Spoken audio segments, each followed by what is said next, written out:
In unseren Breiten gehört Reisen zu einer ganz normalen Tätigkeit in unserem Leben.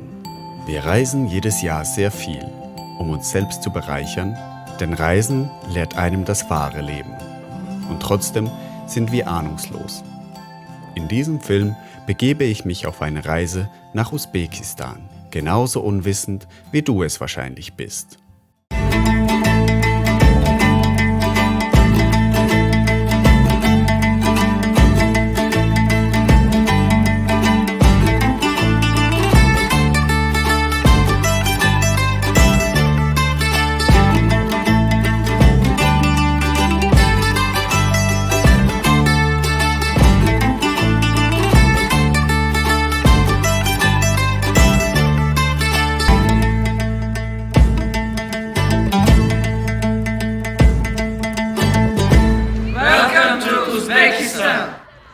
Taschkent.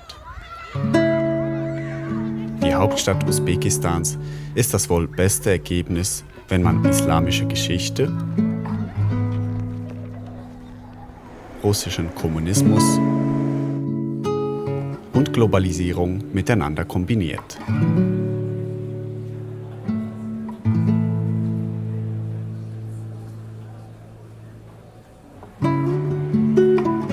Was auf den ersten Blick wie ein großes Chaos aussieht,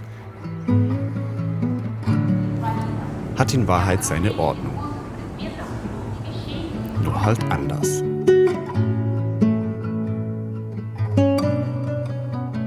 Die Innenstadt lebt von purem Größenwahnsinn der sowjetischen Baukunst.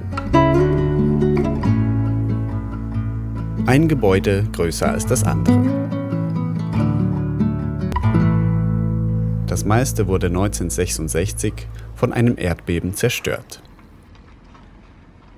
Das Ergebnis wurde als Chance genutzt, um die wahre Größe der Sowjetunion zu repräsentieren. Ersichtlich ist dies zum Beispiel in der Metro.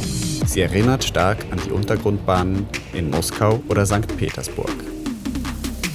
Eine Reise unterhalb des Bodens. Jede Station ist mit unzähligen Feinheiten geschmückt. Bis 2018 galt hier striktes Fotografieverbot. Heute bin ich trotzdem der Einzige, der dieses Kunstwerk dokumentiert.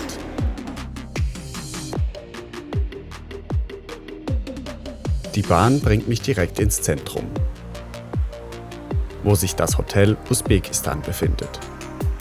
Mit seinen 250 Zimmern war es damals das größte und beste Hotel der Stadt.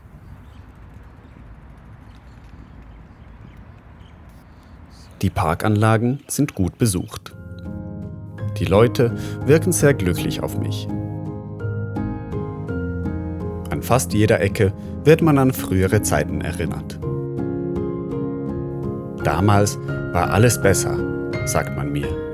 Das möchte ich auf dieser Reise herausfinden. Auf dem Markt herrscht reger Verkehr. Als früherer Teil der Seidenstraße gehört das Handeln von Ware quasi zur Kultur.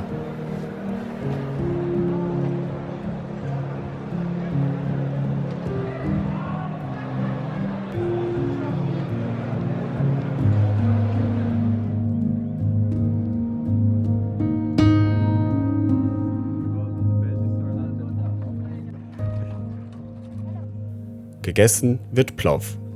Gerne auch 3-mal am Tag. Es besteht aus Reis, Zwiebeln und Fleisch und wird in riesigen Pfannen zubereitet.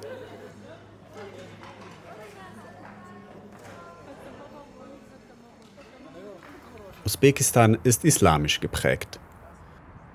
Doch weht ein russischer Wind.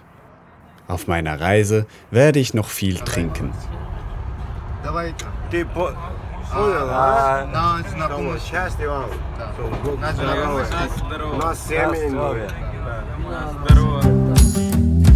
Um mehr von der islamischen Vergangenheit zu erfahren, begebe ich mich zusammen mit meinem Reisepartner Kim nach Samarkand, dem ehemaligen Zentrum des islamischen Zentralasiens und Hauptstadt des ehemaligen Reichs Amur-Temurs.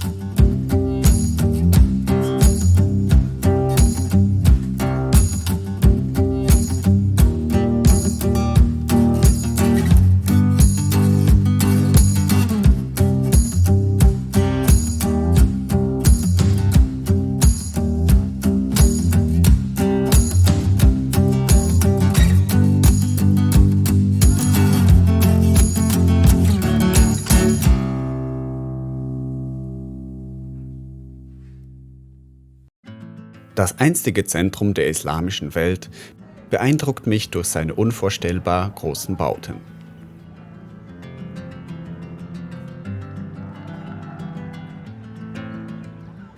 Auch wenn ich sie länger betrachte, kommt mir kein Vergleich dieser enormen Größe in den Sinn. Der Registan war früher die Stätte der Gelehrten und die beste Schule in Zentralasien.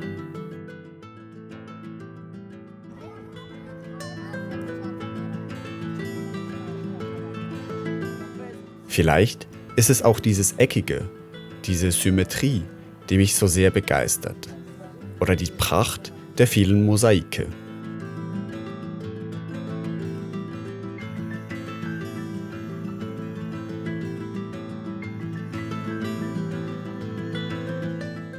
Der Ort lädt zum Verweilen ein.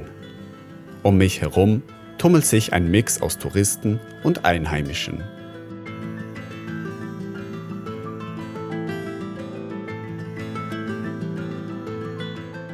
Doch die Ruhe sei mir nicht lange gegönnt. Des Öfteren werden wir angesprochen, ob wir mit ihnen ein Foto machen könnten.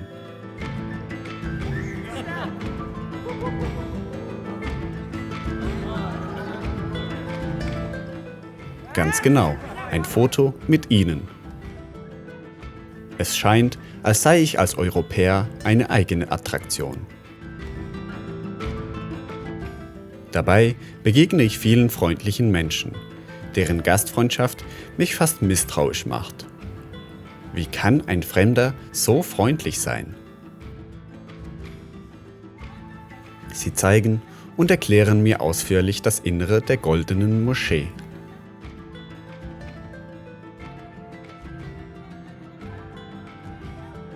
Und schenkten mir sogar ein Souvenir und Geld. Vielleicht ist es ihre und meine Neugier über die jeweilige Kultur. Vielleicht musst du es einfach selbst erleben.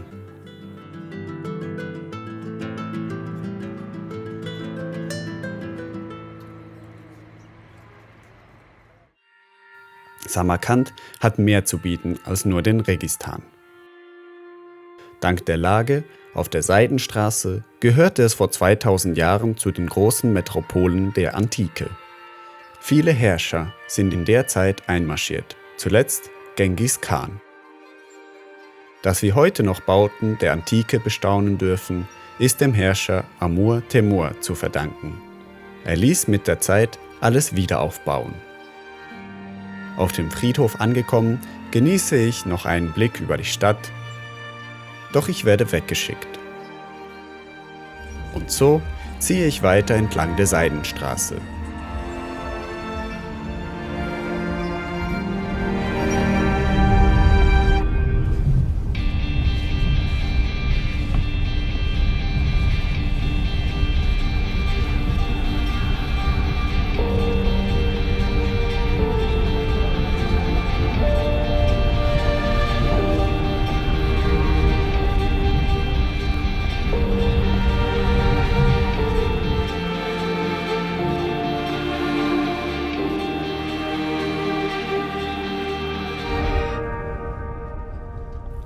Aufbruch ins Nichts. Es geht weiter durch die Nacht gen Westen. Entlang der endlosen Steppe und einigen Dörfern genieße ich die Zugfahrt mit meinen neuen Begleitern.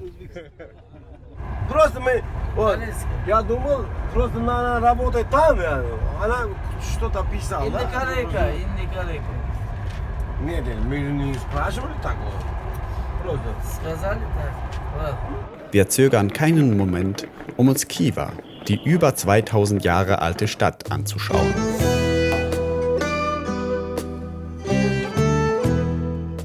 Der alte Stadtkern, umringt von Mauern, ist aktuell im Wandel.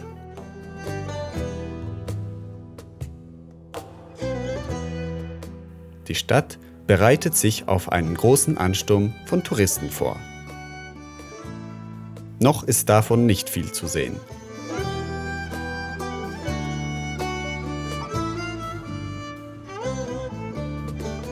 Außen wird fleißig saniert. Alles soll perfekt aussehen.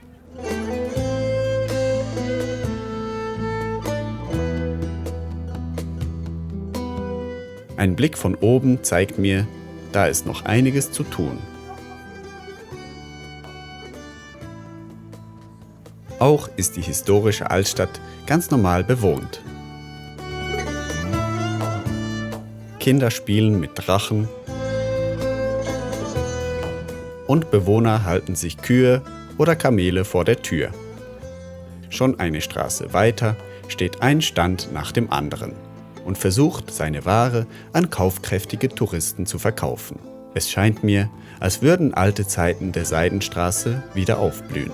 Nur das Sortiment und die Kundschaft hat sich ein wenig verändert. Schnell fällt einem der blaue Turm auf. Qalta Minor sollte einst das größte Minarett der islamischen Welt werden. Doch leider war bei 29 Metern Schluss, nachdem der Architekt gestorben ist. Ich ziehe weiter durch die Straßen Chivas. Die Kamera zieht die Aufmerksamkeit auf mich, denke ich mir. Doch auch ohne Kamera komme ich immer nur ein paar Meter weit, bevor ich wieder angesprochen werde. Hello. Ich bin und bleibe weiterhin ein Exot in dieser touristischen Stadt.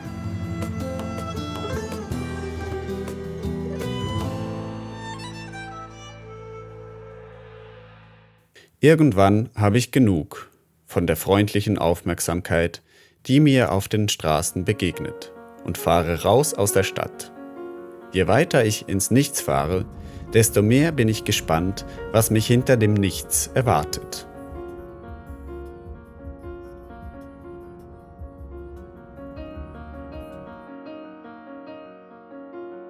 Der einzige Lebensraum auf der Seidenstraße. Das Ausmaß dieser einstigen Siedlung wird einem erst bei genauerem Hinschauen klar.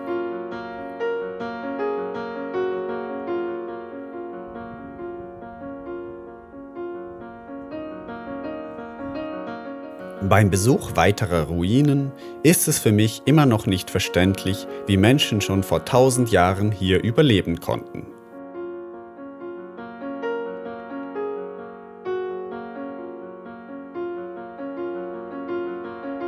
So ist doch kein Fluss in Reichweite und auch Regen wird man hier nicht oft antreffen.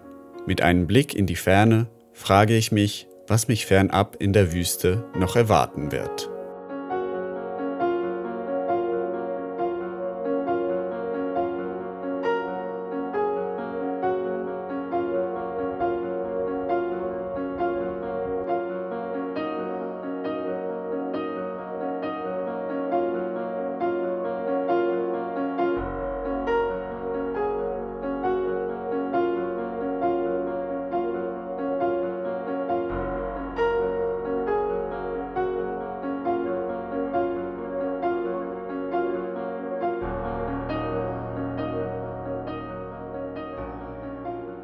Weitere 6 Stunden Fahrt stehen mir und meinen Reisegefährten bevor, bis wir in dem Fischerdorf Muniac ankommen.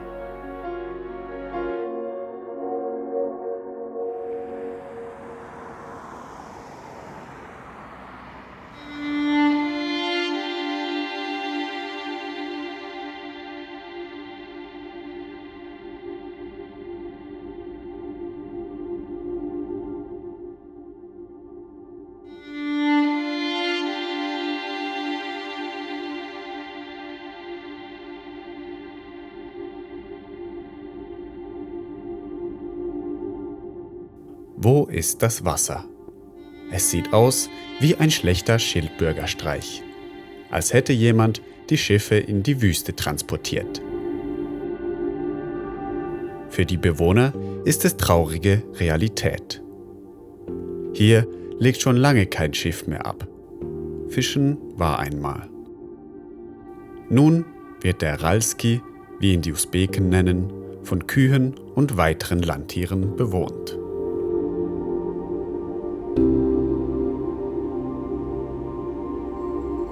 Einst war der Aralsee der 4. größte Binnensee der Erde.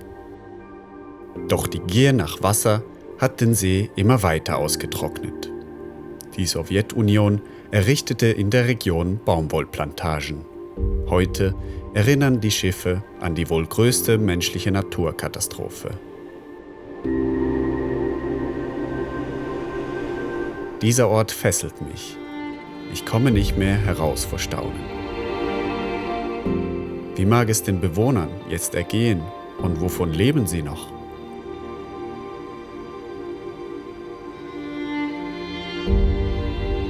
Ich möchte mir den See selbst anschauen.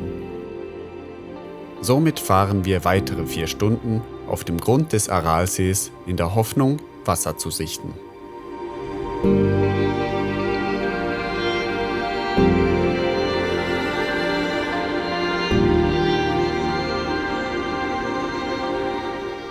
Ausbeutung, wo man nur hinschaut.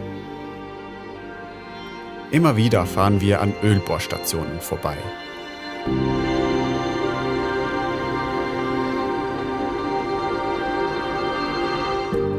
Über Stunden kreuzen wir Furchen des versalzten Bodens. Die Regierung will die komplette Fläche mit Plantagen bewirtschaften. Sie ist so groß, dass es Flugzeuge braucht, um alles zu bepflanzen.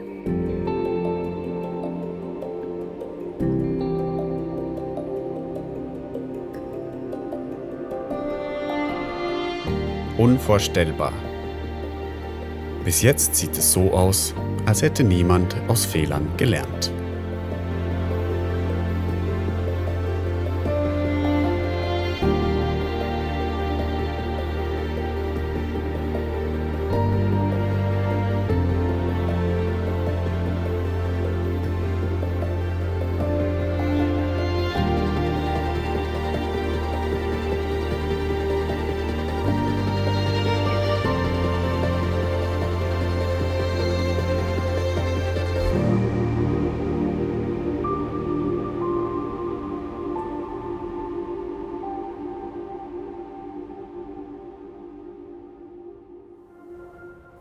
Yassim, unser Fahrer, möchte aus Angst vor der Regierung nicht gefilmt werden.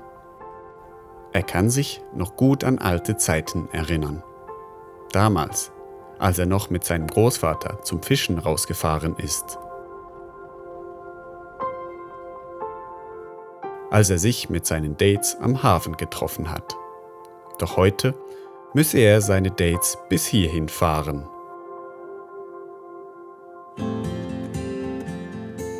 Es fließt reichlich Wodka. Yassim erzählt mir seine Meinung zum Aralski. Es wäre problemlos möglich, wieder 70% der ursprünglichen Größe zu erreichen. Die Bevölkerung wünscht sich dies auch, doch die Regierung hat mehr Profit ohne das Wasser. Dass sich die Länder des Aralsees für den Erhalt einsetzen, sei nur Show. Das meiste Geld fließt schlussendlich in die Ölförderung. Und die Furchen, welche wir stundenlang gekreuzt haben, sollen in naher Zukunft zu einer riesigen Agrarfläche werden. Sobald das geschieht, ist dies wohl das Ende des Aralskis. Yassim geht davon aus, dass schon 2025 dem See das Wasser ausgehen wird.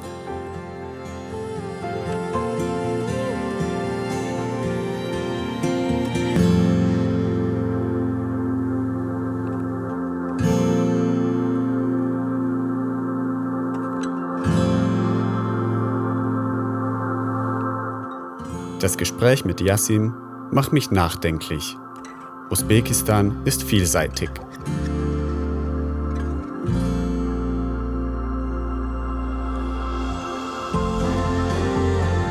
In 15 Tagen habe ich eine Vielzahl von freundlichen Menschen kennengelernt, viele interessante Geschichten gehört und einen kleinen Einblick in eine unbekannte Welt bekommen.